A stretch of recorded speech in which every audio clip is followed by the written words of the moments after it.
Good morning, నేను Santosh. Welcome to 30/60. ముందుగా headlines.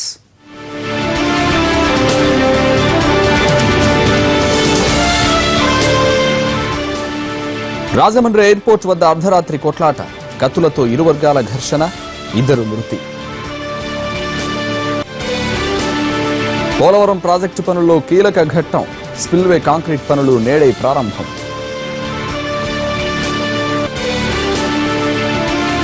రద్దయిన పెద్ద నోట్లకు ఇవాల్టితో చెల్లుచీటి, బ్యాంకుల్లో డిపాజిట్కు చివరి అవకాశం. నేడో రేపో జాతిని ఉద్దేశించి ప్రధాని ప్రసంగం, మోదీ చెప్పే తీపి కబురుపై సర్వత్రా ఉత్కంఠ. డిసెంబర్ 30 వచ్చేసింది. ప్రధానమంత్రి ప్రకటించిన 50 రోజుల డెడ్లైన్ నేటితో ముగుస్తుంది. పాత 500, 1000 రూపాయల నోట్లను బ్యాంక్ అకౌంట్లలో వేసుకోవడానికి ఇదే చివరి అవకాశం. ఆ తర్వాత కూడా చేయాలంటే ఆర్బీఐకి వెళ్లి డిక్లరేషన్ ఇవ్వాలి. ప్రభుత్వం తర్వాత ఏం చేయబోతోందో చెప్పేందుకు స్వయంగా ప్రధానమంత్రి మోదీ రేపో ఎల్లుండో దేశ ప్రజలను ఉద్దేశించి ప్రసంగించనున్నారు. Action plan ప్రకటించనున్నారు.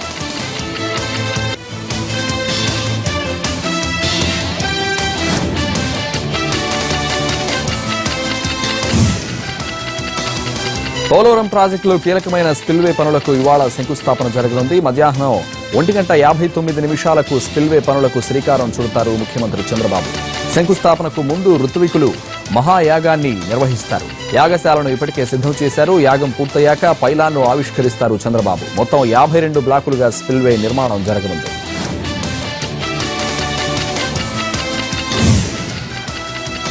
నాబార్డ్ నుంచి తొలి విడత రుణం మంజూరు కావడంతో ప్రాజెక్టు పనులు మరింత ఊపందుకుంటున్నాయి. ఆంధ్రప్రదేశ్కు జీవనాడిగా పేర్కొంటున్న project Polavaram.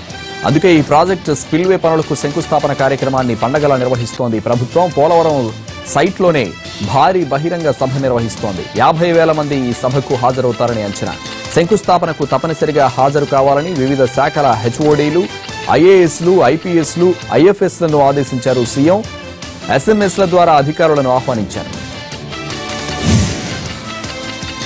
TDP MLC Somireddy Chandramohan Reddy, YCP MLA Kakani Govardhan రెడ్డిల మధ్య వివాదం ముదురుతోంది. తనపై ఆరోపణలు చేసిన కాకానిపై ఇవాళ డీజీపీ సాంబశివరావుకు ఫిర్యాదు చేయనున్నారు సోమిరెడ్డి. అయితే కేసులకు బెదిరేది లేదంటున్నారు గోవర్ధన్ రెడ్డి. సోమిరెడ్డి పోలీసుల దగ్గరకు వెళ్తే తాను కోర్టుకు వెళ్తానని కౌంటర్ ఇస్తున్నారు.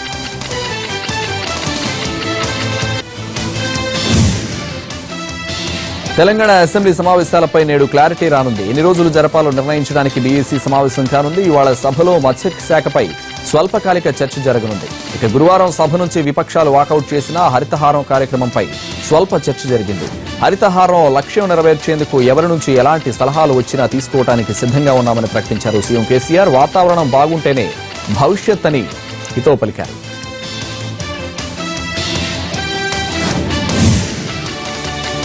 కేంద్ర రైల్వే మంత్రి సురేష్ ప్రభు ఇవాళ ఆంధ్రప్రదేశ్లో పర్యటించనున్నారు. విజయవాడలో పలు అభివృద్ధి కార్యక్రమాల్లో పాల్గొంటారు ఆయన. నడికుడి శ్రీకాళహస్తి రైల్వే లైన్ నిర్మాణ పనులకు ఇవాళ శంకుస్థాపన చేస్తారు. అలానే తిరుపతి, విశాఖ మధ్య డబుల్ డెక్కర్ ఏసీ రైలుకు జెండా ఊపనున్నారు. ఈ కార్యక్రమంలో సీఎం చంద్రబాబు, కేంద్ర మంత్రి వెంకయ్యనాయుడు పాల్గొంటారు.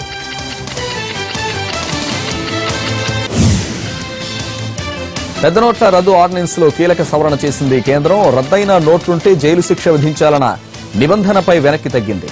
పాత నోట్లుంటే 10,000 జరిమానా మాత్రమే విధిస్తారు. బుధవారం ఆర్డినెన్స్ కు ఆమోదం తెలిపిన కేంద్రం గురువారం సవరించింది. సవరణ చేసిన ఆర్డినెన్స్ కు రాష్ట్రపతి ప్రణబ్ ముఖర్జీ ఆమోద ముద్ర లభిస్తే రేపటి నుంచే అమల్లోకి వచ్చే అవకాశాలున్నాయి.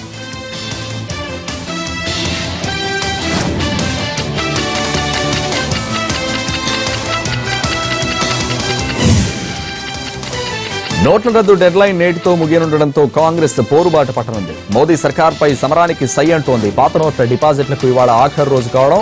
మరోవైపు మోదీ చెప్పిన 50 రోజుల కష్టకాలం పూర్తి కావడంతో జనవరి 6 నుంచి దేశవ్యాప్తంగా ఆందోళనలు చేపట్టబోతోంది కాంగ్రెస్. ప్రధాని విధించిన గడువు ముగిసిన ప్రజల సమస్యలు అలాగే ఉన్నాయంటున్న కాంగ్రెస్ నేతలు దీనికి బాధ్యత వహిస్తూ మోదీ ప్రజలకు క్షమాపణలు చెప్పాలని డిమాండ్ చేస్తున్నారు. నష్టపోయిన వ్యాపారులు, ప్రజలకు ప్రాణాలు కోల్పోయిన బాధిత కుటుంబాలకు ఆర్థిక సహాయాన్ని ప్రకటించాలని డిమాండ్ చేస్తోంది కాంగ్రెస్. లావాదేవీపై డేటా సిద్ధం చేసింది ఆర్థిక శాఖ. అనుమానమున్న ఖాతాదారులు లెక్కలు బయటకు తీస్తోంది. 60 లక్షల మంది డిపాజిట్ చేసిన 7 లక్షల కోట్లపై అనుమానం వ్యక్తం చేస్తోంది ఆదాయపు పన్ను శాఖ. వీళ్లను విచారించేందుకు ఏర్పాట్లు జరుగుతున్నాయి.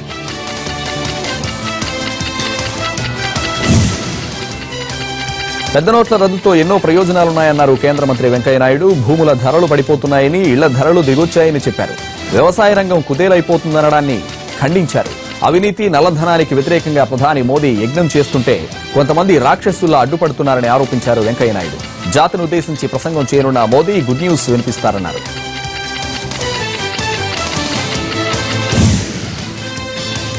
వైసీపీ నేత భూమన కరుణాకర్ రెడ్డిపై ఆగ్రహం వ్యక్తం చేశారు టీటీడీ చైర్మన్ చంద్రబాబు కృష్ణమూర్తి. భూమన అసభ్య పదజాలంతో మాట్లాడుతున్నారని మండిపడ్డారు. టీటీడీ చైర్మన్ గా ఉన్నప్పుడు భూమన ఎస్వీబీసీలో అక్రమాలకు పాల్పడ్డారని, స్వామి సొమ్మును స్వాహా చేశారని ఆరోపించారు. ఎమ్మెల్యేగా ఉన్నప్పుడు తిరుపతిలో ఫ్యాక్షనిజాన్ని పెంచి పోషించారని ధ్వజమెత్తారు. కోట్ల ఆస్తులు కూడబెట్టిన కరుణాకర్ రెడ్డి మాట తీరు మార్చుకోకుండా ఉంటే తగిన మూల్యం చెల్లించుకోక తప్పదని హెచ్చరించారు Chandrababu Krishnamurthy.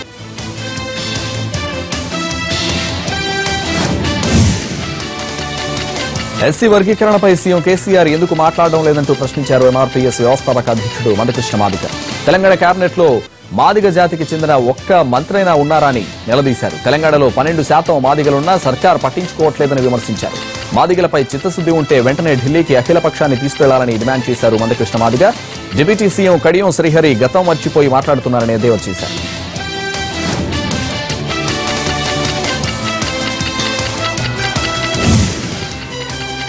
Telangana political JAC chairman Kodandaram దీక్ష విరమించారు. ప్రముఖ విద్యావేత్త చుక్కా రామయ్య కోదండరాంకు మజ్జిగ ఇచ్చి దీక్ష విరమింపజేశారు.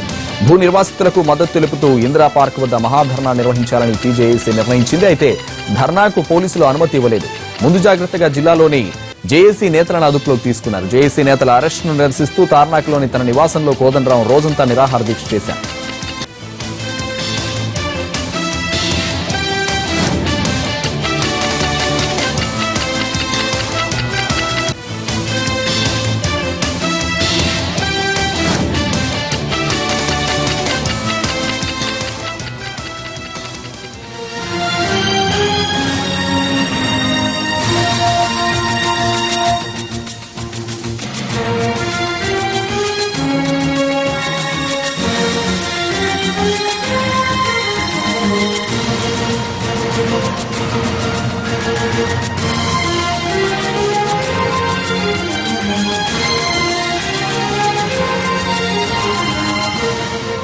తిరుపతి రిలయన్స్ మార్ట్లో దోపిడీకి దొంగలు విఫల యత్నం చేశారు. తాళాలు పగలగొట్టి మార్ట్లో దూరిన దొంగలు సరిగ్గా దొంగతనం చేసే సమయంలో అలారం మోగడంతో ఉలిక్కిపడ్డారు. తమపై అనుమానం రాకుండా నిప్పు పెట్టి అక్కడి నుంచి చెక్కేశారు.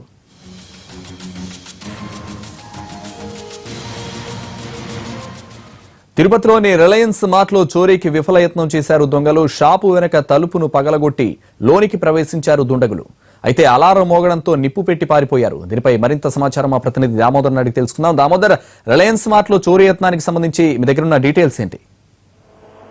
ప్రసాద్, తిరుపతిలోని రిలయన్స్ మార్ట్లో తెల్లవారుజామున 3:45 గంటల సమయంలో అలారం మోగడంతో అలర్ట్ అయిన అక్కడ సెక్యూరిటీ సిబ్బంది వెంటనే లోపలికి వెళ్ళి చూడగా 2వ ఫ్లోర్ లో మంట పొగ రావడంతో వెంటనే ఫైర్ ఇంజిన్ కి ఫోన్ చేశారు. అయితే అంతకు మునిపే రిలయన్స్ మార్ట్ వెనక వైపున తలుపులు పగలబెట్టి దుండగులు లోపలికి వచ్చి దొంగతనానికి ప్రయత్నించినట్టు తెలియడంతో వెంటనే సీసీ ఫుటేజ్ మానిటరింగ్ బాంబేలో ఉంటుంది. రిలయన్స్ సీసీ ఫుటేజ్ మానిటరింగ్ అక్కడ నుంచి వెంటనే అలర్ట్ చేయడంతో అలారం మోగినట్టు తెలుస్తుంది. వెంటనే ఏం చేయాలో తెలియని దొంగలు నిప్పు పెట్టి 2nd ఫ్లోర్ లో ఉన్న బ్యాగులతో అన్నిటికీ నిప్పు పెట్టి అటు నుంచి వారు పరారైనట్టు తెలుస్తుంది. దీంతో మంటలు పెద్ద ఎత్తున రావడంతో పాటు పొగ ఎక్కువ స్థాయిలో రావడంతో ఫైర్ ఇంజిన్ కు అలర్ట్ చేయడంతో ఫైర్ ఇంజిన్ సిబ్బంది తెల్లవారుజామున 3:45 గంటల నుంచి ఇప్పటి వరకు లోపల ఉన్న మంటలను ఆపడానికి ప్రయత్నం చేస్తున్నారు. మొత్తం మీద ఈ దొంగలు అయితే వెనక వైపు నుంచి రావడానికి కారణం ఎవరైనా సిబ్బంది సహకరించారా అనే కోణంలో కూడా పోలీసులు దర్యాప్తు చేస్తున్నారు. మొత్తం మీద గతంలో ఎన్నడూ తిరుపతిలో ఈ విధంగా రిలయన్స్ మార్ట్ లో కానీ ఒక పెద్ద షాపింగ్ మాల్స్ లో కూడా దొంగలు వచ్చే ప్రయత్నం చేయలేదు.